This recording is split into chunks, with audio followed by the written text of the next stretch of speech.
Back. So we were talking about polar and non-polar a little bit in the last lesson when we were talking about dissociation. We talked about how polar and non-polar behave differently. Goes deeper. All of that stuff about intermolecular forces threads its way through so many different things. It's almost like if you understand the underlying mechanics of chemistry, chemistry makes more sense. Almost. So we're going to start off by talking about the concept called miscibility. Miscibility. Or miscibility, I should say, I guess. Miscibility? I never know how to pronounce the word, to be honest. Anyway, it's the property of mutual solubility of two liquids. So two liquids dissolving within one another to make a solution. Water and antifreeze, for example, are completely miscible. They mix together completely. Ethyl ether and water dissolve in each other to some extent, but are only partially miscible. Miscible? Water and oil do not dissolve in each other and are called immiscible because they are separated into layers when they stand there. Right? So this one down here, of course, is going to be heterogeneous. This one here is going to be completely homogeneous, and this one here is halfway between. That's what we're talking about here. Some metals, like gold and silver, are mutually miscible and form solid-solid solutions called alloys. We already discussed this. Now, we also talked about how gold-silver would be called electrum. So, solvent-solute combinations based on polarity. What's going on here? Like dissolves like. There are four possible solvent-solute combinations based on the polarity of the solvent and the solute particles.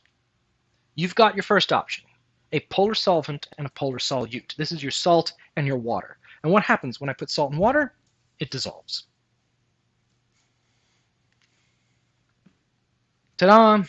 The polar solvent particles solvate or attach to the solute particles due to the polar attraction. The ions and the polar molecules attract each other. There's intermolecular forces. They connect to each other. They pull each other apart. Because they're both polar, they interact with each other in a logical way, right? You're polar, I'm polar. We're both polar. We have so much in common. Why don't we go to the dance together? That's it. That's what happens. Polar solvent, non-polar solute, aka water and sugar. And we saw that, right?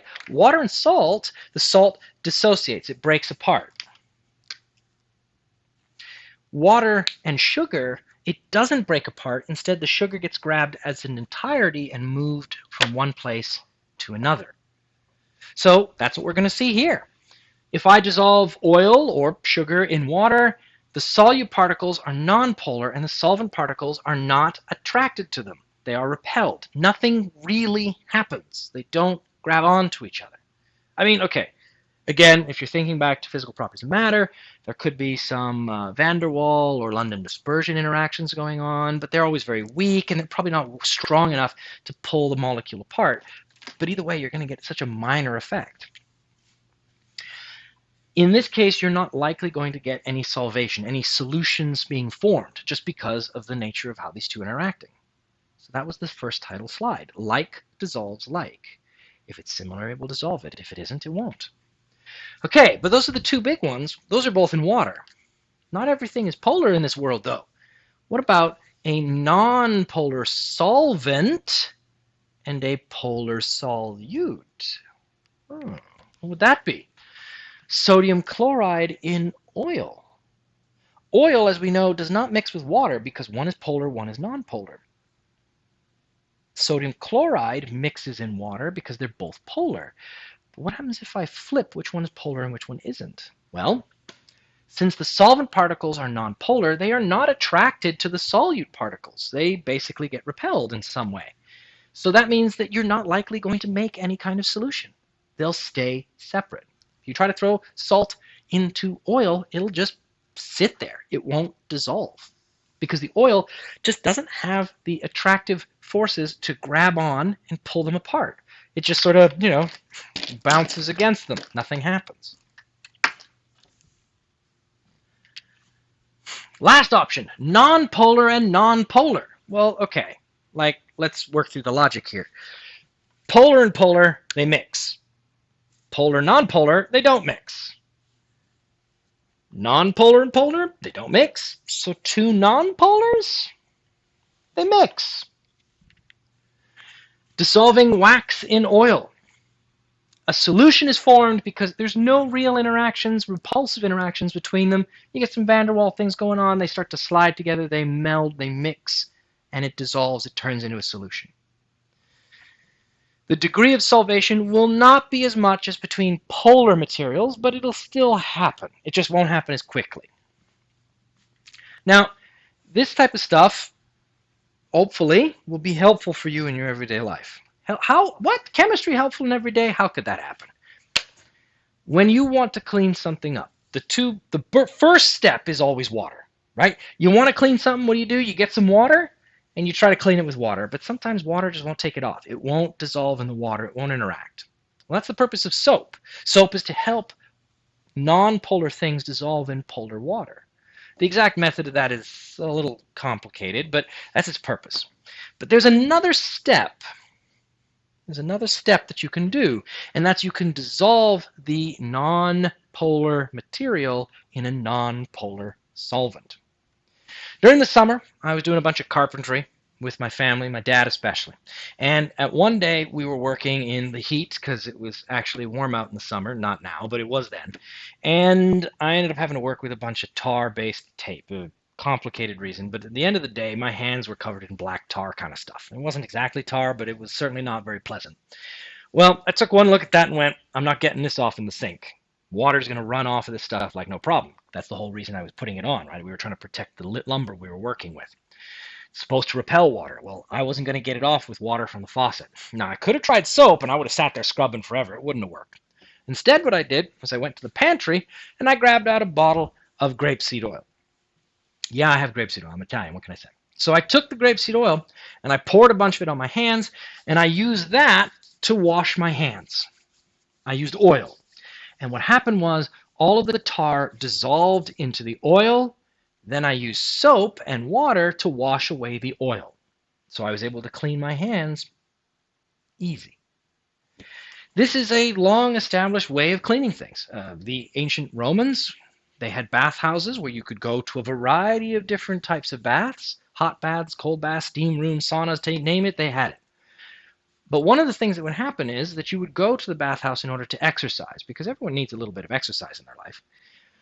And when you were done exercising, one of the ways that you would clean off if you were in a hurry and you couldn't go to the bathhouse to get changed and everything, is that they would take olive oil and rub it all over their skin, and then they'd take this bronze metal blade called a strigil, and they'd just use it to scrape the oil off of themselves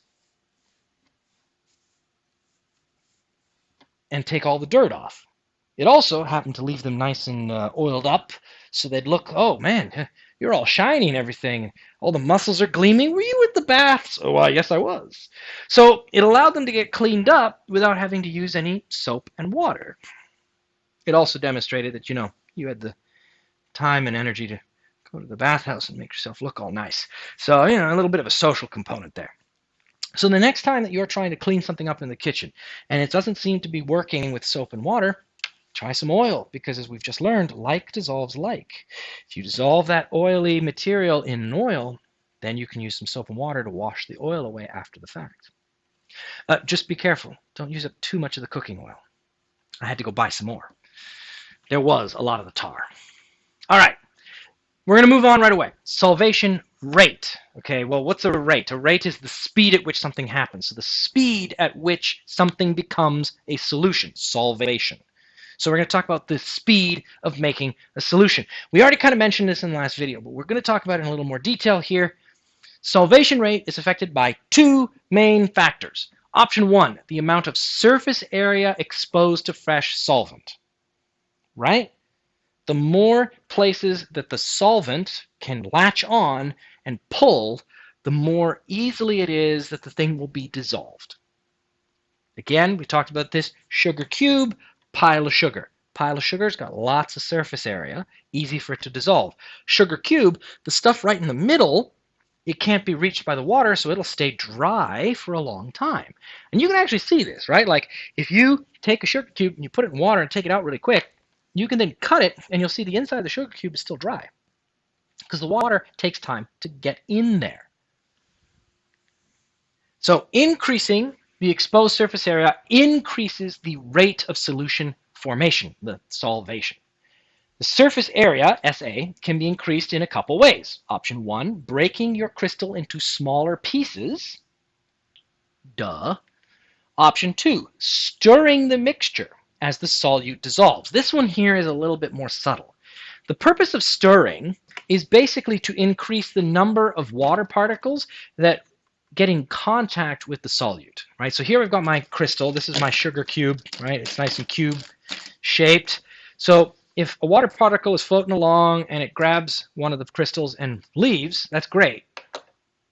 But what happens if it like comes along, grabs a particle and just stays there, right? And then other particles are trying to come along to grab some, but they can't because this dude's in the way, right? So then nothing happens. It just sits there. Now, kinetic molecular theory says this particle's eventually going to move in some way. It'll bounce around and eventually it might leave. Maybe it comes back. Maybe it'll leave.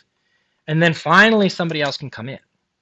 If you stir the solution, what you're doing is that, this one here is coming along, you're stirring it, it swings by, grabs one, and is immediately gone because you stirred it out of the way. And then another one can immediately grab one and come by, and then they stir out of the way. So stirring helps not to increase the surface area of the material itself, but to increase the surface area of the water, of the solution. Sort of. It's an analogy again. But I think you can see, right? So that's how stirring works. Right? Stirring itself doesn't add any energy to the system, not really. Like stirring something doesn't make it hotter, right? Nobody's going to be like, oh, let me make you a cup of tea. Get out a stirring spoon and start stirring some tea to make it warm for you. It doesn't work. But you can use it to spread the water around to help the kinetic molecular theory move the particles out of the way. This moves the solvent saturated with solute away from the surface of the solid so that fresh solvent can come into contact with said solid. Sugar cube versus granulated or ground up sugar. The other factor, increase the kinetic energy of both the solute and the solvent particles. Remember, breaking connections takes energy. If there's more available energy, the connections will break faster. Or more easily, depending on how you want to look at it. So temperature is a measure of the average kinetic energy of the particles. The faster the solvent particles are moving, the more rapidly they circulate and move away from the solid material, thereby exposing more fresh surface. Increasing the kinetic energy raises the speed of the molecules, making it easier for particles to be removed from the crystal, right? Because something's going to come in, just boom, hit real fast. Sugar cube in hot water versus a sugar cube in cold water.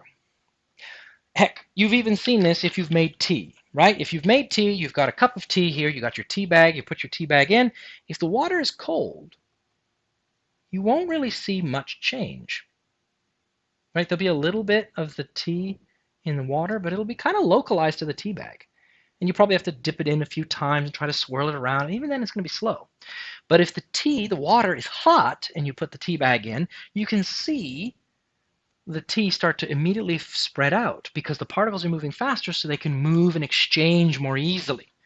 We mentioned a couple videos back the same thing when it comes to food coloring, right? When you put the food coloring in, the food coloring will slowly make ribbons through the liquid and it will slowly spread out to the whole thing. This is called diffusion, if you remember. Diffusion is the movement of stuff from a place of high concentration to low. The word concentration we're going to talk about a little later on in this unit, but just there you go. All right, so here we go. Help, help, I'm dissolving. But bears are insoluble. That's easy for you to say. You're not a polar bear. Remember, chemistry jokes are not funny. You're not allowed to laugh. Right? Chemistry jokes are there to make sure that you're studying enough. Because your two actions are, I don't get it, or, oh, ah. All right. With that out of the way, we're going to talk more about solubility, but I'm going to save that for next video. This one's long enough. So I will see you guys next time.